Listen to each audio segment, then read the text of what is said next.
आएंगे solutions of such equation could be x is equal to a sin omega t और b cos omega t और इसके combination जो है a sin omega t plus b cos omega t।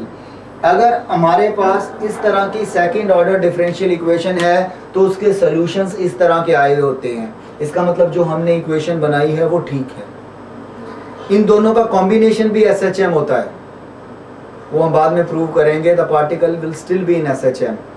So such an equation, any one of these three can represent an SHM because these are the solutions of the differential equation. We need not to go into the details that how do I get this solution. Otherwise इसके solution ढूंढने का तरीका जो है वो आपका 12.3 article में HC Verma में डिस्कस किया हुआ है, but you can omit that part. उसमें मुझे आपको डिफरेंशिएशन जो है उसकी इनवर्स ट्रिग्नोमेट्रिक फंक्शंस की डिफरेंशिएशन पता होनी चाहिए। हाँ जी बोलो।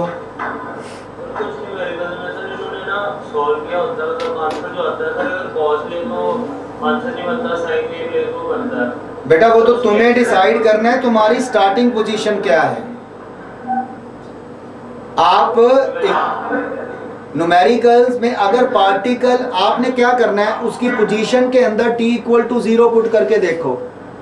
अगर at t equal to 0 position is 0 then you will use the equation with sine. t equal to 0 put करके देखो, अगर x इक्वल टू r आ जाता है, एम्पलीट्यूड आ जाता है, तो फिर आप कॉस वाली इक्वेशन यूज करोगे।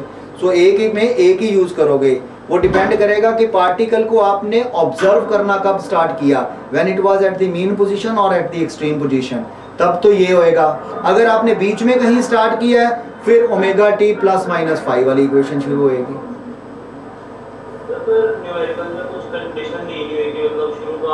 दिया होता है बेटा, वो जब न्यूमेरिकल्स आएंगे मैं ऐसी एग्जांपल्स लूंगा जहां पे आपको इनडायरेक्टली पता लगाना पड़ेगा कि कौन सी इक्वेशन यूज करनी है।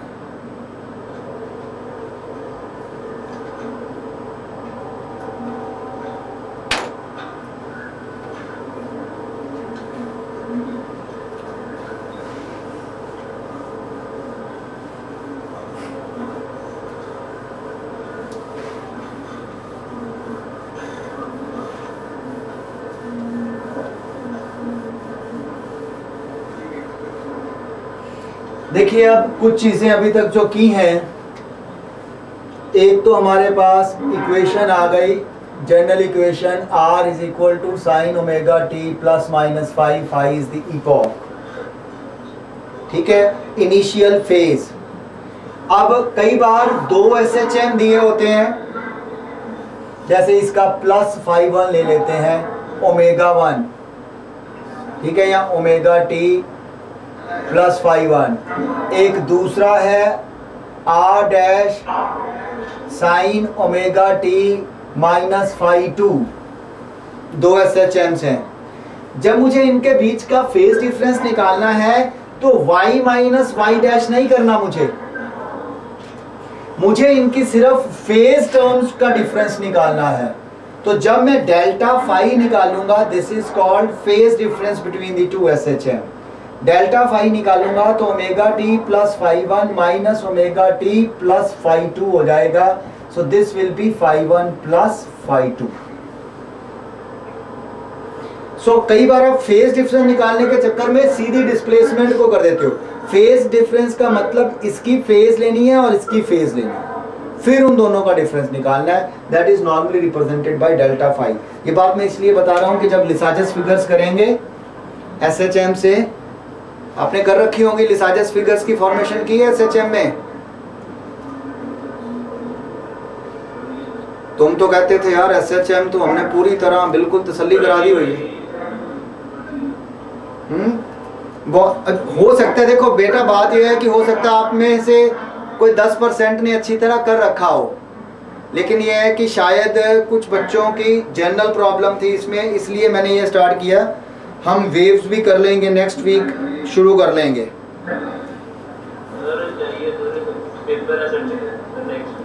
किसका? अच्छा, पर बेटा वेव्स में एक बार बताऊं, SHM तो फिर भी आज मैं 1.5-2 घंटे में कुछ ना कुछ पार्ट कर लूंगा। वेव्स का पार्ट है लंबा, उसके लिए कम से कम 2-3 लेक्चर चाहिए मुझे, तो वेव्स का आज कुछ भी ना हो पाता। हमारा एक पार्ट वेलोसिटी वाला ही खत्म होता, साउंड वेव्स तक भी बड़ी मुश्किल से पहुंचते।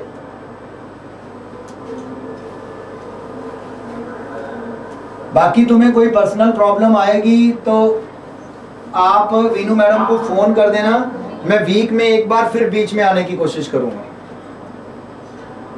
ठीक है, प्रोग्राम बना लेंगे।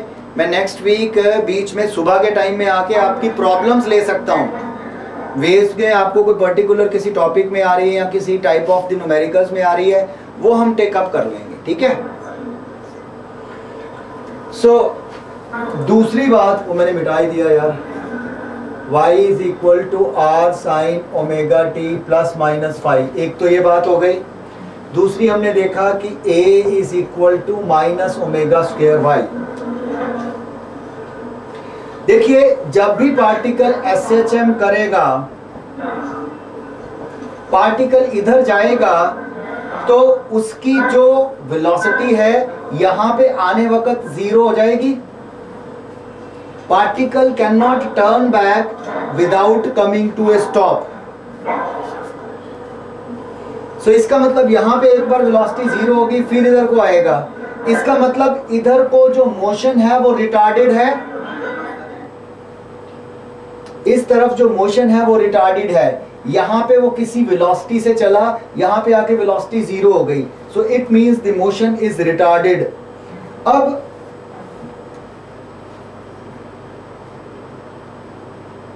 चलो इसको x ले लेते हैं। सो a is proportional to minus x. Now you see, if the retardation is this way, acceleration will be acting in this way. Displacement is towards positive x-axis. So you see, जैसे जैसे ये इधर जाता जाएगा, retardation की value बढ़ती जाएगी, और it means a will be proportional to x, but in opposite direction. Displacement is taking place in this direction and acceleration is towards this direction. So minus sine आएगा। जब वो पार्टिकल यहां से चलेगा, वेलोसिटी v से 0 से बढ़ के फिर दोबारा v होएगी। यहां पे आके वेलोसिटी ने मैक्सिमम हो जाना, मैं थ्योरेटिकली प्रूव भी करूंगा ये। सो यहां पे वेलोसिटी मैक्सिमम हो जाएगी। इसका मतलब मोशन की एक्सेलरेशन इधर को है। अब मोशन एक्सेलरेटेड हो गया। यू सी, एक्सेलरेशन जब पार्टिकल मीन पोजीशन से दूर जा रहा था तब भी मीन पोजीशन की तरफ डायरेक्टेड थी। रिटार्डेशन अवे थी लेकिन एक्सेलरेशन तो इधर ही थी। और जब ये पास आ रहा है तब भी acceleration towards the mean position है। बट अब displacement is towards the negative x axis. पहले डिस्प्लेसमेंट पॉजिटिव थी, acceleration was always negative. So it means आप दोनों केसेस में देखोगे कि acceleration is always directed towards the mean position. जब एक्सेलरेशन बॉडी पे यहां पे दूर जाता है तो डिस्प्लेसमेंट पॉजिटिव है, एक्सेलरेशन नेगेटिव एक्स एक्सिस की तरफ है, डिस्प्लेसमेंट पॉजिटिव एक्स एक्सिस की तरफ। यहां एक्सेलरेशन पॉजिटिव ही रही, डिस्प्लेसमेंट नेगेटिव हो गई। इट मींस दोनों का साइन जो है वो हमेशा उल्टा रहे। सो एक तो ये बात समझने की थी। लेकिन पार्टिकल वापस क्यों आता है टुवर्ड्स द मीन पोजीशन? इसका मतलब इस पे कोई ना कोई रिस्टोरिंग फोर्स लग रही है which is taking it back towards the mean position. एक एग्जांपल ले लेते हैं लोडेड स्प्रिंग की।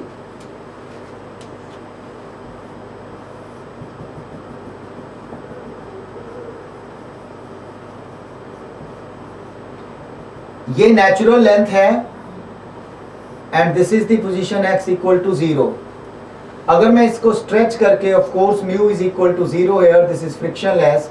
अगर इसको मैं स्ट्रेच करके यहां पे ले जाता हूं x इक्वल टू x पे, तो रिस्टोरिंग फोर्स इधर को लगेगी and restoring force is given by minus kx। ये हम कर चुके हैं। It means ma is equal to minus kx और a is equal to minus k by m into x।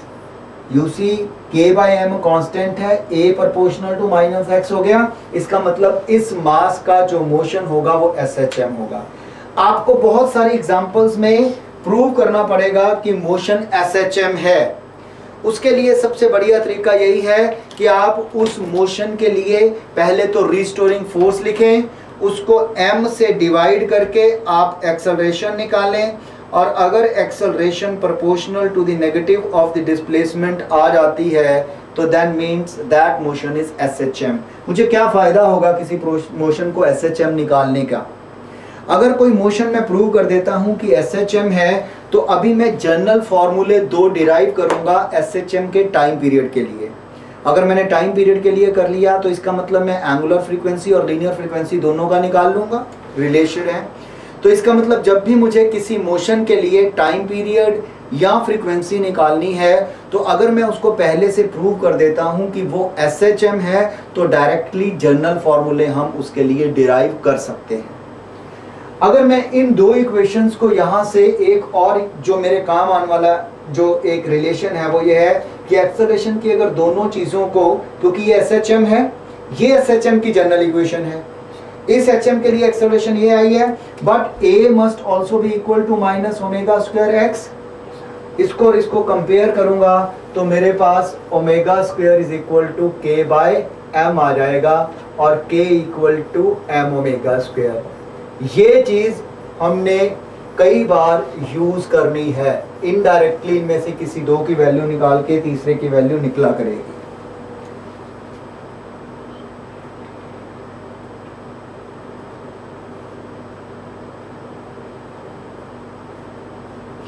इन दोनों इक्वेशन से मैं फटाफट टाइम पीरियड निकाल सकता हूं। In magnitude a is equal to omega square x और omega is equal to a upon under root x। Omega की value put कर दीजिए in terms of time period 2 pi by t a upon x। So that gives me time period of a motion will be equal to x upon a. I can also write it as 2 pi under root of displacement upon acceleration. So एक तो general formula time period of SHM के लिए ये हो जाएगा।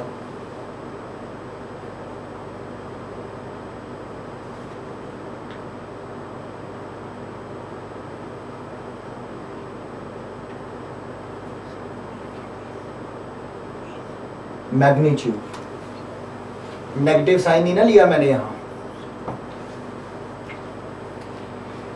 यहां हमारे पास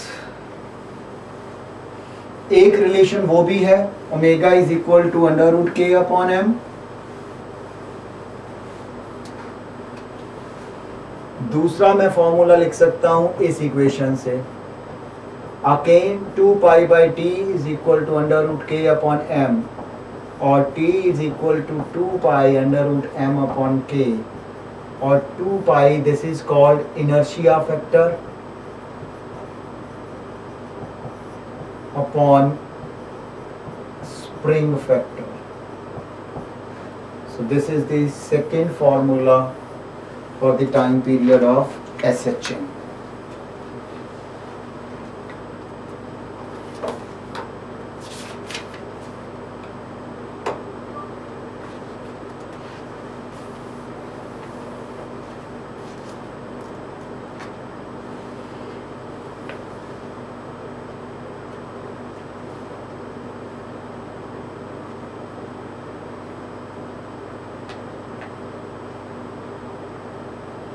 Now once you know the time period, you can find the frequency. Frequency will be equal to 1 by t. Frequency nu will be equal to 1 by t. So just 1 upon 2 pi k upon m हो जाएगी, यहाँ पे 1 upon 2 pi a upon x हो जाएगी।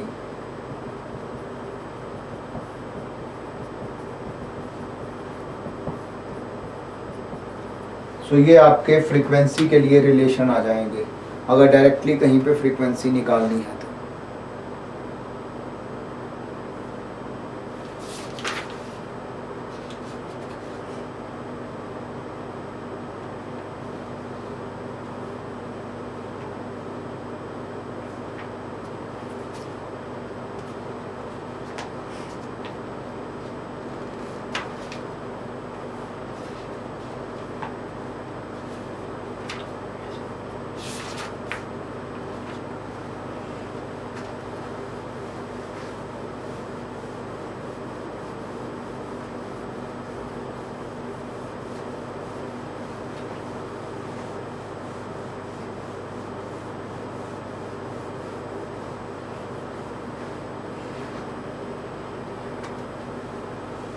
अब एक तो हम जो एक्सप्रेशन हमारे पास और यूज होती है, वेलोसिटी जो v है इन SHM, v is equal to dy by dt, which is equal to d by dt of r sin omega t. So this is r omega cos omega t. एक तो v की ये value याद रखनी है, क्योंकि मैंने y के लिए r sin omega t use किया है. It means I know that at t equal to 0 x was equal to 0, या y जो भी लिया आपने, y या x.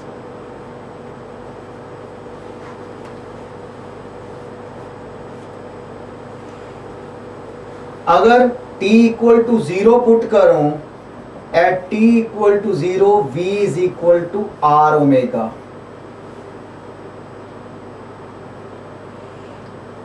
So v is equal to r omega cos omega t.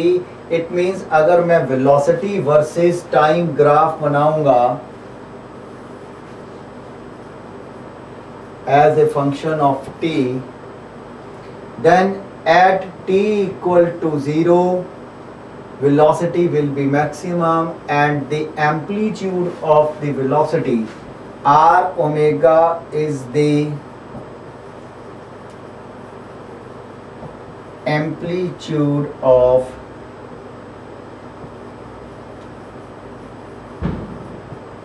velocity. अगर मैं इसको t equal to t by 4 put कर दूंगा, v is equal to r omega cos 2 pi by t into t. t equal to 0 पे v की value r omega आ गई थी. अगर मैं t बाई 4 पुट करूंगा, इस t को t बाई 4 पुट करूंगा, तो क्या वैल्यू आएगी? Pi by 2 cos pi by 2 0 हो जाएगा. सो इसका मतलब t equal to t by 4 पे ये 0 होगा. इसी तरह जब t बाई 2 पुट करोगे तो ये माइनस r ओमेगा होएगा. सो this will B minus r omega. जब दोबारा 3t बाई 4 पुट करोगे तो आपका 0, and finally at t it will B r omega. So this will be the graph of velocity versus time. इस equation से निकाल देंगे. t की वैल्यू आप यहाँ पे t equal to 0, t by 4, t by 2, 3t by 4 और t put करके यहाँ से वेलोसिटी की वैल्यूज निकाल सकते हो. तो ऐसा ग्राफ बनेगा. एक और चीज यहाँ पे मैं वेलोसिटी की एक और एक्सप्रेशन भी निकाल सकता हूं. v is equal to r omega cos omega t, that is r omega 1 minus sine square omega t under the root. cos omega t को हम लिख लेंगे 1 minus sine square omega t under the root. r को हम under root के अंदर ले जाएंगे तो it will B r square minus r square sine square omega t. But r sine omega t is x और y, so this will be y. So v will also be equal to r square minus y square under the root. And this will be very important. ये बहुत सी जगह हमारे काम आने वाली expression है. For example अगर मुझसे पूछा जाता कि at what distance from the mean position velocity will be half of its value at the mean position. At mean position it is maximum.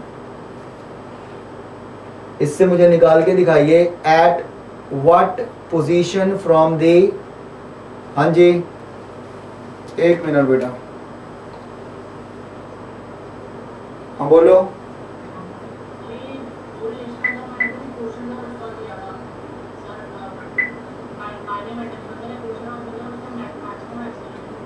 क्या करते हैं? एक मिनट. क्या हुआ था सर, उसने यही यूज की थी इक्वेशन। क्या पूछा था?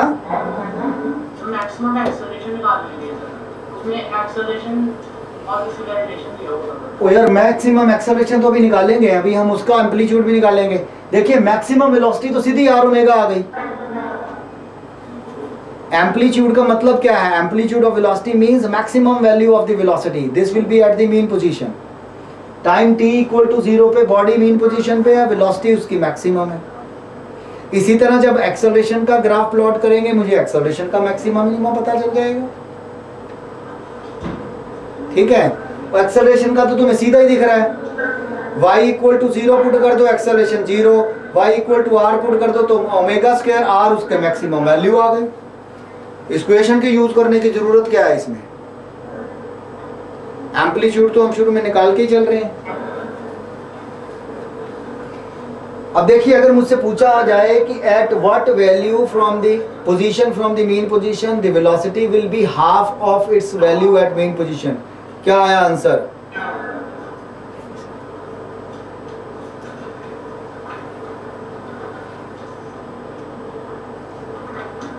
देखो मीन पोजीशन पे उसकी वैल्यू कितनी है? R omega. तो उसका हाफ कितना हो जाएगा? इस इक्वेशन में मैं लिख दूंगा r omega by 2 is equal to omega r square minus y square. Omega बढ़ जाएगा, it means r square, squaring both side, r square by 4 is equal to r square minus y square. So y square will be 3r square by 4। ये इधर जाके r square by 4 हो जाएगा, तो y की value आ जाएगी under root 3/2r। इस value पे जाके velocity of the particle will be half. इसका मतलब ये नहीं दिमाग में रखना है कि यहाँ वेलोसिटी v है, यहाँ v 0 है, तो इसके हाफ में v/2 होएगी। नहीं, हाफ से ज्यादा होएगी या पहले होएगी। अंडर रूट 3/2 का मतलब कितना हो गया? 1.73/2, दैट इज लेस देन 1। इसका मतलब यहां पे कहीं v/2 हो जाएगी, क्योंकि एक्सेलरेशन यूनिफॉर्म तो नहीं है ना, एक्सेलरेशन तो वेरी कर रही है। So this is non uniformly accelerated motion, इसलिए हाफ में नहीं आएगी।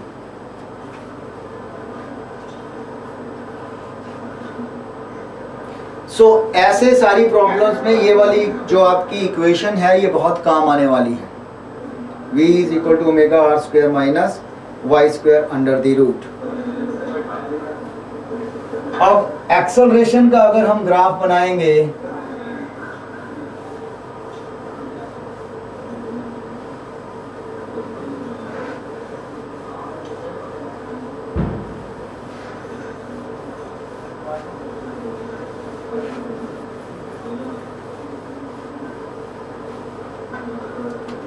so let us see how acceleration varies in SHM.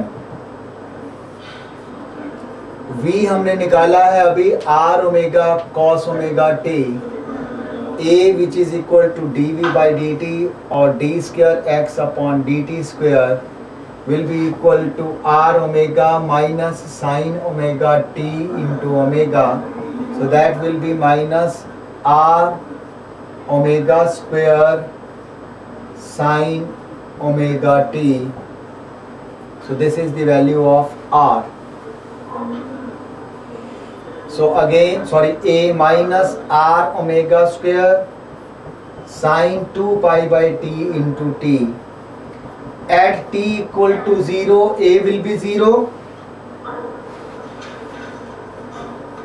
At t equal to t by 4, a की वैल्यू देखिए क्या आएगी। यहाँ t by 4, इसको t by 4 पुट करोगे तो ये पाई बाई 2 1 हो जाएगा और इसकी वैल्यू आ जाएगी minus r omega square. Similarly t by 2 पे, 3t by 4 पे और t पे अगर वैल्यू निकालोगे, and if you will plot acceleration versus time graph,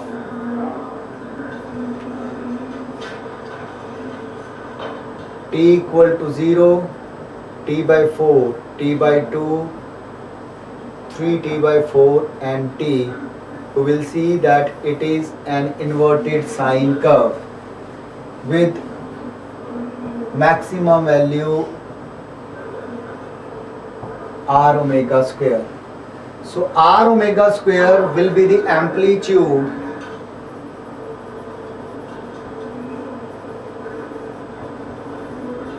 of SHM.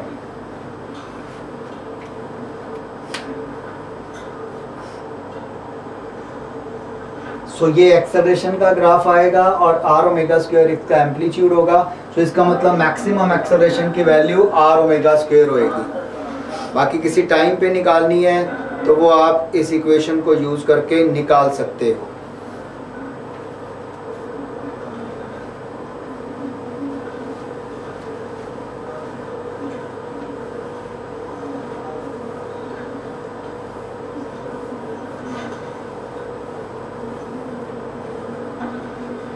एक और जो SHM में हम कर सकते हैं, that is to study the energy of the particle in SHM.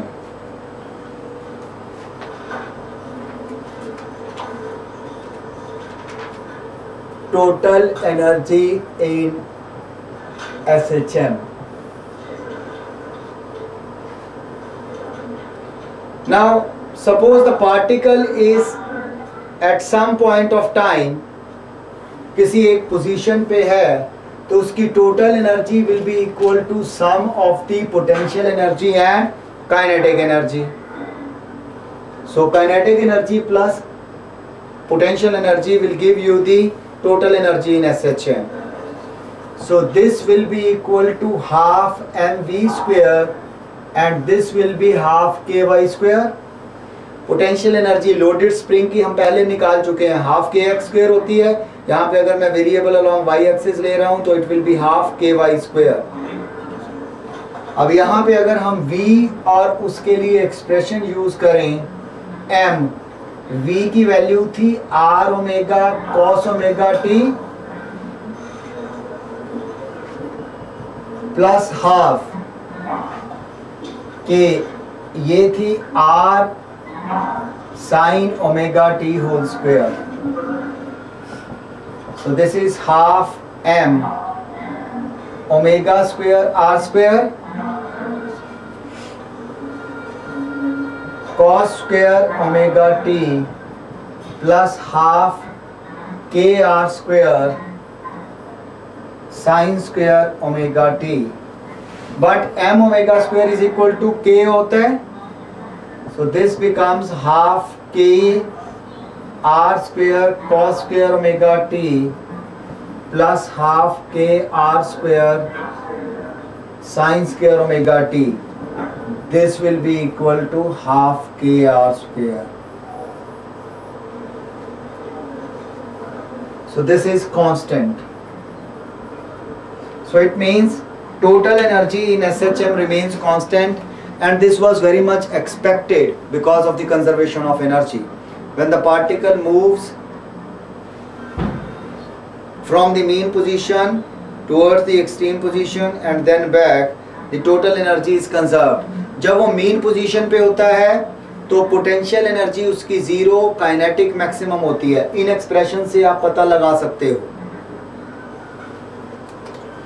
At mean position